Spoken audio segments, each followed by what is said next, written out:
ஆமா காயத்ரி, ஊட்டிக்கு phone try பண்ணோம், கிடைக்கல. உன் கல்யாணத்தால வீடே கழகிட்டு இருக்கு. உங்க அப்பா எவ்வளவு சந்தோஷமா இருக்கான் தெரியுமா? உள்ள போய் பாருமா.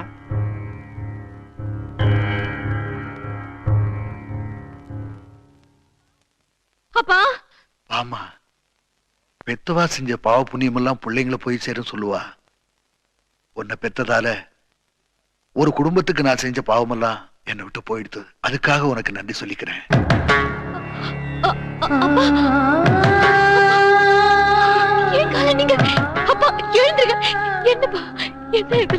காயத்ரி, இப்ப நான் காலில் விழுந்தது என் மகிட்ட இல்லம்மா, என்ன பெத்த தாய்கிட்ட. ஆமாம்மா, இப்ப நான் புது பிறவி எடுத்திருக்கேன் உன்னால. உங்க அம்மா கூட சொன்னா, என்னங்க பொண்ணுகிட்ட ஒரு வார்த்தை கூட கேட்காம நிச்சயம் பண்ணிருக்கோமேன்னு. அதுக்கு நான் சொன்னேன், என் சந்தோஷம் தான் அவ சந்தோஷம், என் முடிவு வேற இல்ல அவ முடிவு வேற இல்லைன்னு. ஏமா, நான் சொன்னதுல தப்பு இல்ல?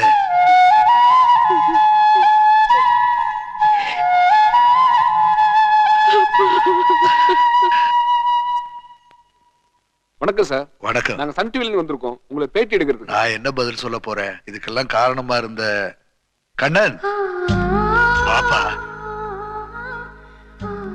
எல்லாத்துக்குமே காரணம் இவர்தான். அவரையே முதல்ல கேள்வி கேளுங்க. நடக்க போற கல்யாணத்துக்கு நீங்க தான் காரணம் எல்லாரும் சொல்றாங்க. நீங்க மாப்பிள்ளை வீடா பொண்ணு வீடா? 2 வீடா இருந்தத ஒரு வீடு ஆக்குனதே கண்ணன் தான். கல்யாணத்தன்னைக்கு பாருங்கோ, எல்லா வேலையும் அவன் தான் பார்க்க போறான்.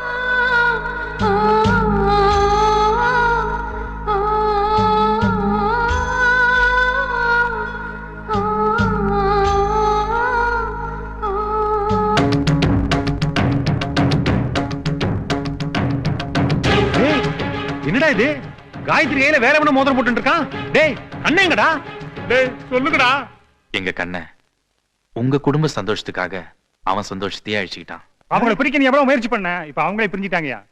ஒரு காதல் தோக்குதுன்னா அதுக்கு காதலர்கள் தான் காரணமா இருப்பாங்களே தவிர வேற யாரும் காரணமா இருக்க மாட்டாங்க, இருக்கவும் முடியாது. காயத்ரி கண்ணனோட தான்டா சேரணும். அவங்க பிரிஞ்சால் நான் போய் சேர்த்து வைக்கிறேன்டா. டேய் தயவு செய்து நவுத்து விடுங்கடா. Very sorry. கண்ணனை எல்லாத்தையும் விட்டு கொடுக்கணும்னு முடிவு பண்ணதுக்கு அப்புறம் நீங்க போய் அனாவசியமா எதுவும் டிஸ்டர்ப் பண்ண வேண்டாம். இல்ல, இந்த காதல பிரிய நான் விட மாட்டேன். கண்ணனையும் காயத்ரி நான் சேர்த்து வைப்பேன். டேய் நல்ல நல்ல படங்களா காமிச்சு எனக்கு காதல்லாம் என்னன்னு புரிய வச்சீங்க.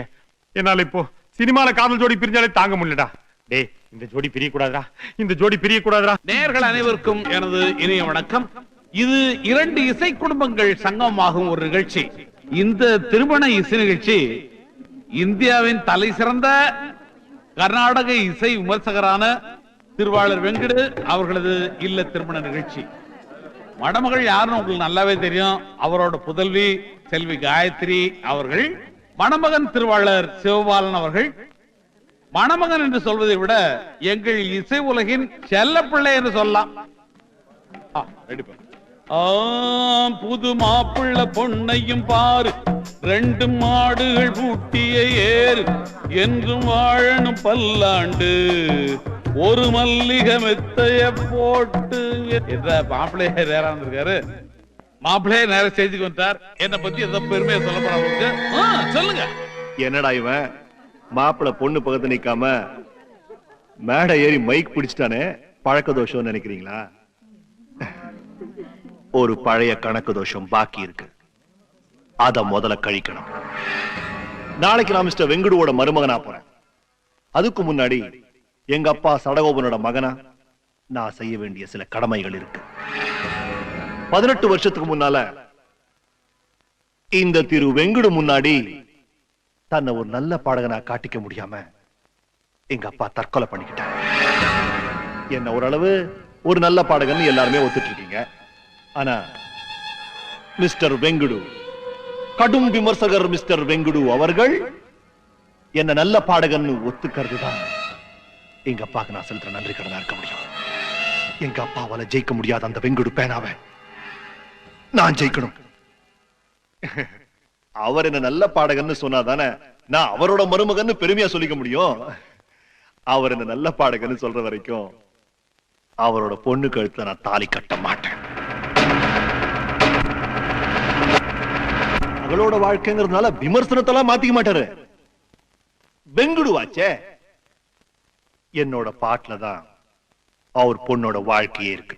1 2 3 ஒரு பொய்யாவது சொல் உன் காதல் நான் தான் என்று அந்த சொல்லில் உயிர் வாழ்வே. ஒரு பொய்யாவது சொல் கண்ணே உன் காதல் நான் தான் என்று அந்த சொல்லில் உயிர் வாழ்வே. ஒரு பொய்யாவது சொல் கண்ணே உன் காதல் நான் தான் என்று அந்த சொல்லில் உயிர் வாழ்வே. பூக்களின் உன்னால் சத்தம் அடிமௌனத்தில் உன்னால் யுத்தம் இதை தாங்குமா என் நெஞ்சம், இது தாங்குமா என் நெஞ்சம். பெண்மையும் மென்மையும் பக்கம் பக்கம்தான், ரொம்ப பக்கம் பக்கம்தான், பார்த்தால் ரெண்டும் வேறுதான். பாலுக்கும் கல்லுக்கும் வண்ணம் ஒன்றுதான், பார்க்கும் கண்கள் ஒன்றுதான், உண்டால் ரெண்டும் வேறுதான். ஒரு பொய்யாவது சொல் கண்ணே உன் காதல் நான் தான் என்று அந்த சொல்லில் உயிர் வாழ்வே.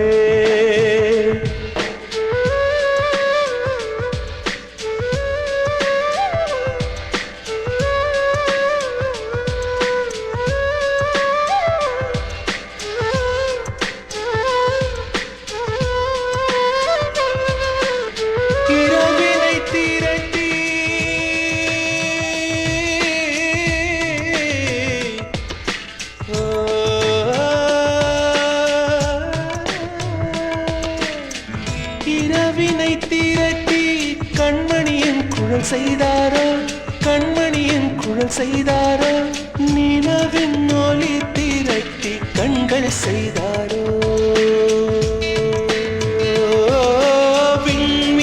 விண்மீன் கொண்டு விரலின் நகம் சமைத்து மின்னலின் கீற்றிகள் கொண்டு கைரேகை செய்தானோ.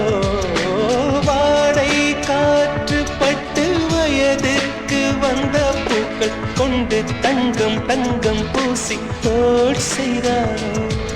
ஆனால் பெண்ணே உள்ளம் கல்லில் செய்து வைத்தானோ காதல் கண்ணே, உள்ளம் கல்லில் செய்து வைத்தானோ.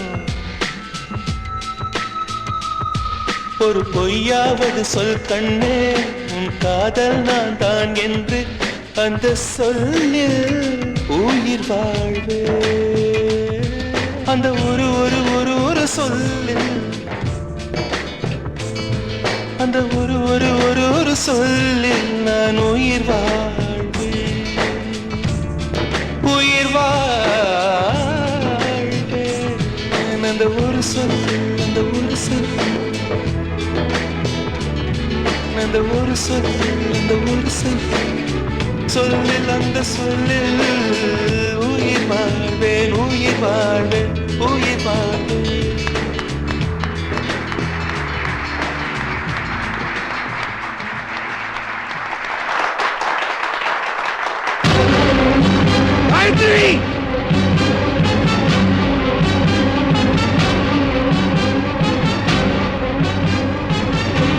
அவங்களை பிரிக்காதீங்க ப்ளீஸ். சங்கீதத்துல ஒரு சின்ன தப்ப கூட பொறுத்துக்காத நீங்க அவங்களை பிரிச்சீங்கன்னா ஆத்ம ரீதியா மிகப்பெரிய தப்பு பண்ணவங்க ஆயிடுவீங்க. பெத்த அம்மா அப்பாவுடைய சந்தோஷத்தையே மதிக்காத இந்த காலத்து பசங்களுக்கு நடுவுல காதலிச்சவளோட அப்பா அம்மாவுடைய சந்தோஷத்துக்காக தன்னுடைய காதலியே விட்டு கொடுத்து தியாகம் பண்ணவாவ. தயவு செஞ்சு அவளை பிரிச்சிடாதீங்க. இவங்க ரெண்டு பேரும் எப்படியாவது ஒண்ணு சேர்த்துருங்கன்னு என்கிட்ட எவ்வளவு பேர் கேட்டுக்கிட்டாங்க தெரியுமா?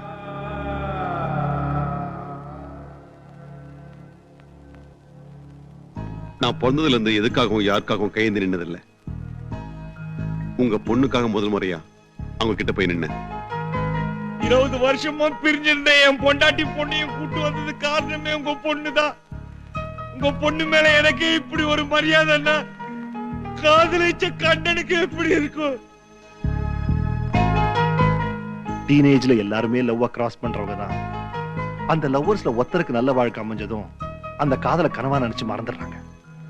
இவங்களும் அப்படிப்பட்டவங்கள தான் தெரிஞ்சுக்கதான் இது எல்லாமே. ஆனா அவங்க உண்மையான லவ்வர்ஸ்னு ப்ரூவ் பண்ணிட்டாங்க. இன்னும் என்ன யோசிக்கிறேன்? ஏற்கனவே ஒரு தப்பு பண்ணி 20 வருஷமா நான் தண்டனை அனுபவிச்சது போதாதுன்னு இப்போ உங்களை பிரிச்சு மறுபடியும் என்ன பாவியாக்க பார்த்தீல. இல்ல, இனிமே ஒரு நிமிஷம் கூட நீங்க பிரிஞ்சிருக்க கூடாது. ஆமா.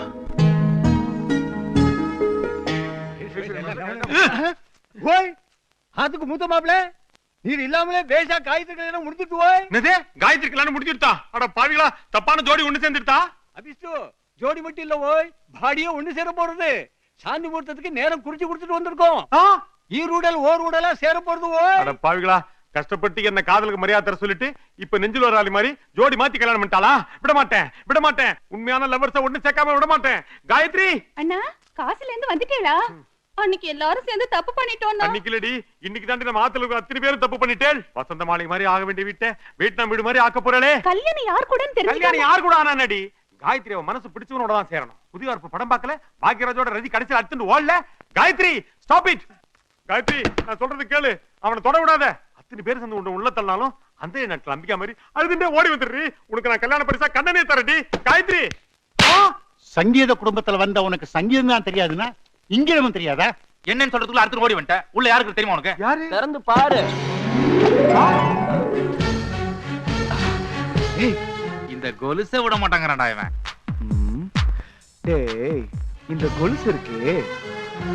Hello, best of luck. காதலோட வெற்றியை கல்யாணம் தான் நினைச்சிட்டு இருந்தேன். ஆனா உண்மையான காதலோட வெற்றி பெத்தவங்களோட சம்மதம் தான்றதை புரிய வச்சுட்டீங்க. உங்க ரூட்டை நாங்களும் ஃபாலோ பண்றோம். பாய். காலமெல்லாம் மரியாதை, காதலுக்கு கோட்டை வாழ்க. என்ன வளர்ற? நிறைய தமிழ் லவ் ஸ்டோரி பார்த்தல, அதான் இந்த ஜோடி வாழ்க.